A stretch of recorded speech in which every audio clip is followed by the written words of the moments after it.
Hoxe, teño unha historia que contarvos. Tes unha historia? Si, antes sabimos xa anunciada que é a historia do Jalisco. Unha historia truculenta, eh? Unha historia truculenta, unha historia na que, coidado, hai asesinatos, espías da CIA e ata algunha figura histórica da literatura galega. Queredes saber todo? Por suposto. Pois imos pa lá. Vamos a ver.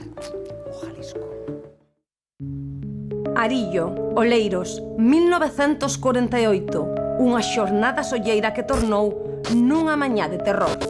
José García Peña, o Jalisco, chegara procedente de México como a un forasteiro máis, un auténtico estafador que pronto conseguiu casar cunha muller moi ben posicionada. Pouco durou esa falsa felicidade, non a quería, nin a ela, nin a súa familia. Unha tras outra rematou coa vida da súa dona, a súa cuñada e a súa sogra, con extrema violencia, cun obxecto tan simple como a mortal. Un abrecartas. Intentou borrar pegadas, prendéndolle lume á casa, pero a rápida actuación dos veciños e das forzas de seguridade evitaron a devastación total. O Jalisco acabou confesando. Rematou no cárcere, cumpriu a condena, pero cando saiu, volveu a actuar. Din as crónicas da época que non era un criminal común. Hai quen o describe como un monstro, sen piedade. Aí o tedes. Tremendo. Unha historia tremenda, pero verdade, é unha historia que, como a da semana pasada, parece que é unha película. Dixademo que vos conte con detalle. Temos a este home, a José Peña, coñecido como Jalisco. Por que lle chaman o Jalisco? Pois porque era nado en México e criado na cidade de Jalisco. Era de Antergos da península, asturianos e galegos, e foi criado en México e por iso era coñecido como Jalisco. Unha persoa que dende pequena xa tiña un carácter diferente, era dado a saltar dunha cousa a outra, empezou unha carreira de medicina, deixouna polo camiño, tivo unha morea de traballos, pero tiña un rasgo especial. O Jalisco era un seductor. Era un home que facía que as mulleres caesen rendidas aos seus pés. Pero dende sempre, ademais, el, que era consciente deso, o utilizaba moi a menudo. A cousa é que, nun determinado momento, no ano 41, el marcha a Estados Unidos. Entra en Estados Unidos como turista, porque acaba de morrer a súa nai en México, el vai para Estados Unidos e vos diredese que ten que ver todo isto co crime de Arillo. Aí chegamos. Porque resulta que en Nova York coñece a María do Campo. María do Campo quen? María do Campo é a filla de dous emigrantes galegos que, primeiro por Inglaterra e despois en Estados Unidos, onde chegaron a nacionalizarse americanos, pois os pais de María fixeron unha fortuna en Estados Unidos. O Jalisco coñece a María, María queda prendada do Jalisco e, aínda que se opón á posición férrea dos pais, pois se casan. Pero claro, pasa outra cousa. María, que traballaba no Banco de Londres en Estados Unidos, ademais, non era só eso. María traballaba tamén como a secretaria e traductora de Castelao. Castelao, que estivera exiliado durante unha tempada en Estados Unidos, non falaba inglés. Necesitaba unha persoa que lle fixera de secretaria e traductora. María era esa persoa, pero que, ademais, María tamén, se sospeita, era a xente da CIA, ou da axencia que estaba antes, que existía antes da CIA. É dicir, secreta. Temos unha muller que é filla de galegos, e galega tamén, que é unha ricardeira, que é a secretaria de Castelao e que ademais traballa como espía, se supón que preparadísima. Claro, por que se supón que isto? Pois se supón que xa puxeron diante a Castelao porque as axencias norteamericanas querían ter controlado unha figura tan políticamente destacada como Castelao. Ben, ano 1948, o Jalisco coñece a María e se casan, pese a oposición dos pais. E se quedan a vivir en Nova York, ata aquí todo tranquilo.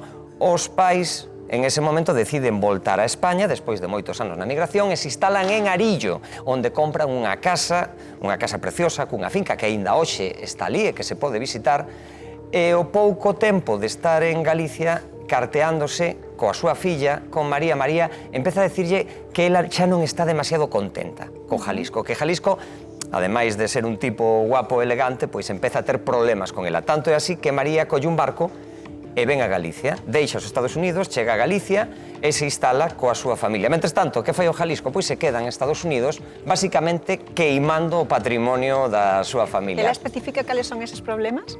ela especificaba que eran problemas de convivencia, que el tiña un carácter violento, que tiña aventuras, que consumía drogas... Claro, que non era o que parecía, claro. Que non era o que parecía. En fin, o Jalisco, unha vez que queima todo o patrimonio, colle un avión, voa hasta Galicia. A muller en barco, pero ele en avión, non vai a ser, non vai a ser que se maree.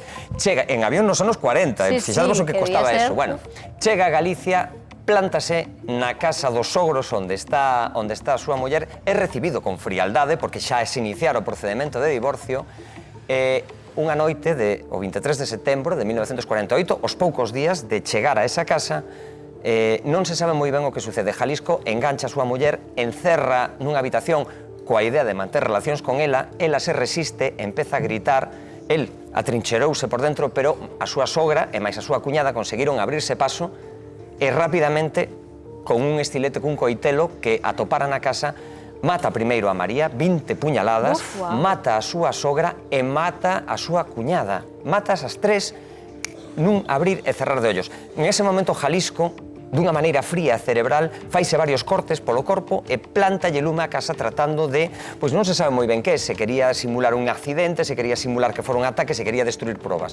Non consigue queimar a casa, atopan os corpos, aí temos ese croquis que se fixo no seu momento, que fixo a policía no seu momento, é detido e acusado do asesinato, dese triple asesinato que, imaginade, o ruido que montou en Galicia en aquel momento. Tanto é así que cando se celebra o xuízo en 1950 hai unha auténtica multitude que se presenta na audiencia para ver o xuízo. Unha multitude, curiosamente, constituída sobre todo por mulleres. Claro. Mulleres absolutamente fascinadas pola figura aposta e elegante do Jalisco.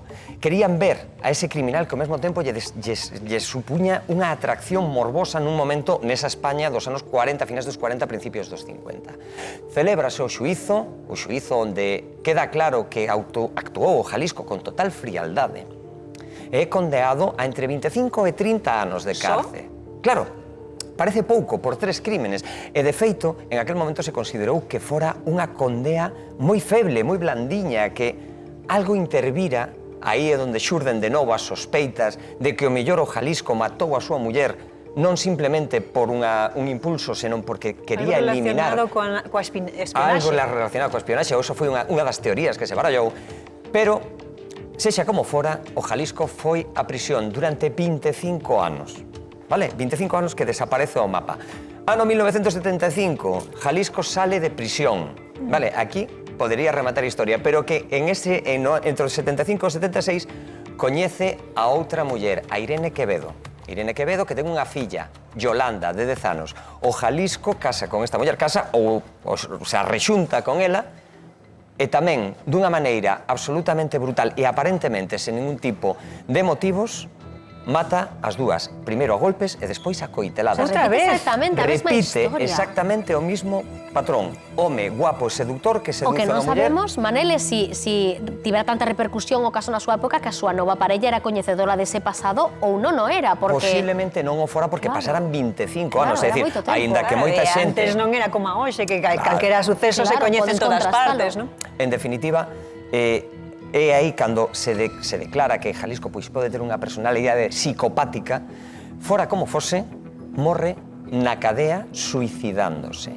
Todos os segredos, todos os motivos, todos os impulsos que levaron a Jalisco a cometer estes 5 crimes terribles, estes 5 feminicidios, porque foron 5 mulleres mortas, os levou con el a tumba. A historia do Jalisco, unha das historias máis tráxicas e máis bañadas en sangue da toda a crónica negra galega e que hoxe traemos aquí a este que Terrible, Un terrible. historión, dende logo, que a realidade supera a ficción e descubrimos cada tarde cando nos visitas. Sí, sí, parece totalmente de película. Vaya historia. Bueno, gustaríame dicir que un broche dourado fermosísimo para pechar este día de Nadal, pero bueno, unha crónica negra que forma parte da nosa historia e que paga a pena coñecer, claro que sí.